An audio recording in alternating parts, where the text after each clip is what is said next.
Bonjour, bienvenue à tous, je suis ravi de vous retrouver pour l'interview Gestion de fortune. On va parler santé, quelles solutions de santé pour les populations âgées, comment votre investissement peut répondre au sujet notamment de la dépendance. Ce sont les questions qu'on va poser à notre expert, notre invité du jour, Alban Gauthier. Bonjour. Bonjour Fabrice. Le directeur général délégué de Fidexi.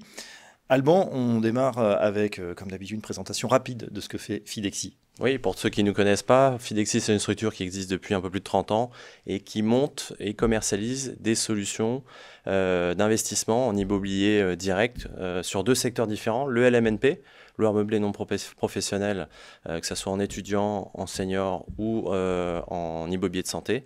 Et le deuxième, c'est le démembrement de propriété qui consiste à séparer la nue propriété de l'usufruit sur du logement abordable exclusivement. Voilà, investissement donc en immobilier pour tous les clients des conseillers en gestion de patrimoine notamment. On parle d'actu justement avec eh bien voilà, une nouvelle résidence gérée. Le parc du Meldois, c'est à Meaux et c'est intégré au pôle santé de Meaux. Oui, tout à fait. Pour commencer par du concret, une sortie commerciale qui date, qui était ces jours-ci.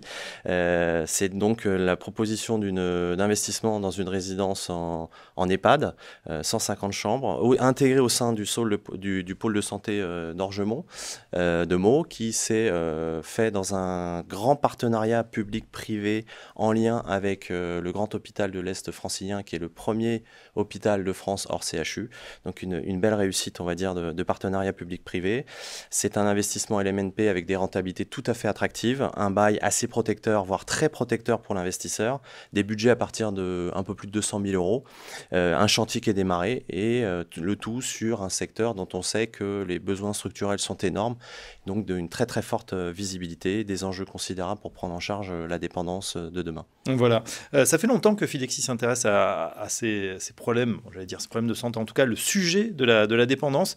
On est finalement, avec, en tant qu'investisseur, tous responsables devant ce sujet et on peut agir. Oui, on a coutume. Nous, on est habité par ces sujets-là depuis de très nombreuses années. On n'a pas été devin, on a juste regardé les chiffres de l'INSEE en voyant le mur, l'Alpe d'Huez démographique que certains l'appellent comme ça.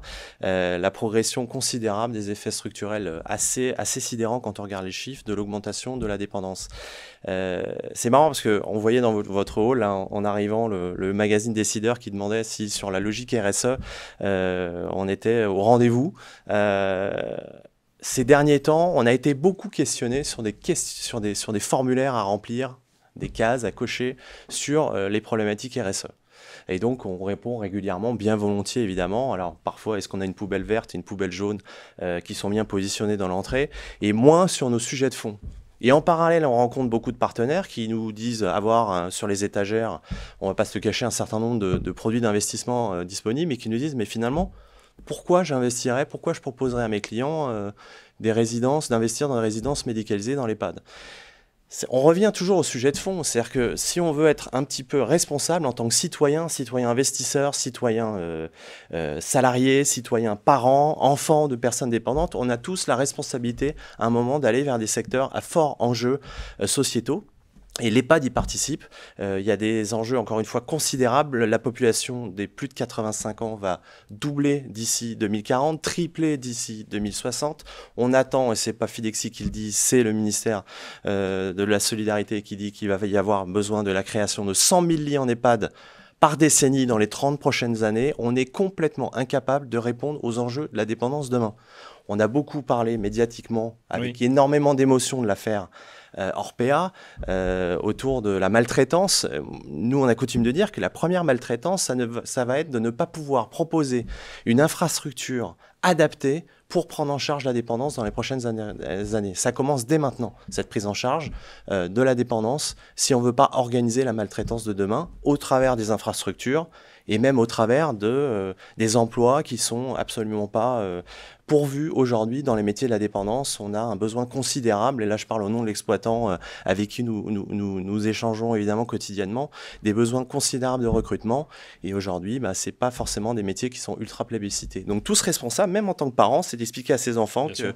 qu'il faut redonner du sens au métier de demain, à nos enfants et à notre entourage. Avec de l'emploi non délocalisable, Tout à fait. qui répond à une vraie problématique sociétale et qui est typiquement RSE, alors que bien souvent, on vous demande peut-être de cocher un petit peu trop de formulaires. Le fond, pas fond forcément que et la pas forme. Effectivement. Est-ce qu'il y a, à votre avis, Alban Gauthier, une prise de conscience de la part du gouvernement de cet enjeu du bien vieillir ? Alors, on ne peut plus d'actualité.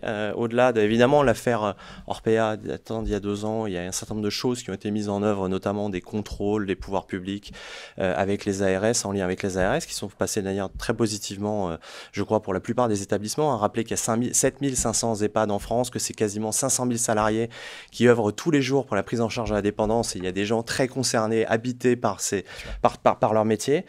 Au niveau de nos pouvoirs publics, il y a eu un rapport du Haut Commissariat au plan qui est sorti en janvier de cette année qui explique tous les enjeux de demain autour de la prise en charge de la dépendance. On a aussi un communiqué de presse, alors je vais lire mon papier parce qu'il y en a tellement, communiqué de presse de novembre 2023, donc il y a une dizaine de jours, préparer la France de demain, c'est une sorte de stratégie interministérielle à laquelle participaient 9 ministres différents, la création d'un comité interministériel chargé du bien vieillir, le principe de la loi de programmation pluriannuelle qui a été actée, l'adoption de la proposition de loi bien vieillir qui date il y a quelques jours. L'annonce aussi, elle est promise depuis 2018, d'une loi de programmation du grand âge fin 2024. Bref, les pouvoirs publics ont enfin une vraie ambition, un vrai délai et un véritable engagement autour de ces métiers.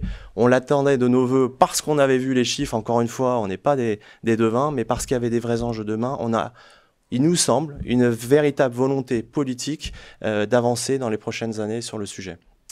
Concernant vos partenaires, justement, est-ce qu'ils sont également engagés ? Est-ce que vos partenaires conseillers en gestion de patrimoine vous suivent sur ce sujet ? On sent une appétence des Français pour se mobiliser ? Oui, sur le fond. Après, on ne va pas se cacher que l'affaire d'il y a 2 ans a laissé quelques traces donc, autour de toute cette émotion. Mais de la méfiance ? Il y a un petit peu de questionnement autour de ces métiers-là. Aujourd'hui, on a le sentiment que les rapports sont complètement en train de se changer, notamment grâce au pouvoir public. Et puis, cette pédagogie qu'on amène autour d'un secteur qui a un vrai modèle, qui a derrière des enjeux structurels qui sont là, un vrai modèle d'exploitation. Nous, on travaille avec un exploitant unique qui s'appelle Helena Santé, qui est d'ailleurs entreprise à mission, donc très concernée par les enjeux RSE. Donc, on sent que les lignes bougent et qu'aujourd'hui, il y a du sens à faire investir ses clients avec ces sous-jacents-là, dans l'immobilier direct. Vous parliez d'emplois non délocalisables, c'est à la fois valable pour les métiers d'exploitation et de promotion. Oui. Et donc, eh bien, écoutez, on sent que ça va dans le bon sens aujourd'hui sur ce secteur-là. Eh bien, tant mieux, les lignes sont en train de bouger. On s'empare de ce sujet du bien vieillir, de la dépendance, et c'est tant mieux. Et on peut faire bouger les choses grâce à ces investissements. Un grand merci, Alban Gauthier. Pour en savoir plus, bien évidemment, je vous renvoie au site fidexi.com. Alban, je rappelle que vous êtes directeur général délégué de Fidexi. À très bientôt dans l'interview Gestion de Fortune. Merci Fabrice.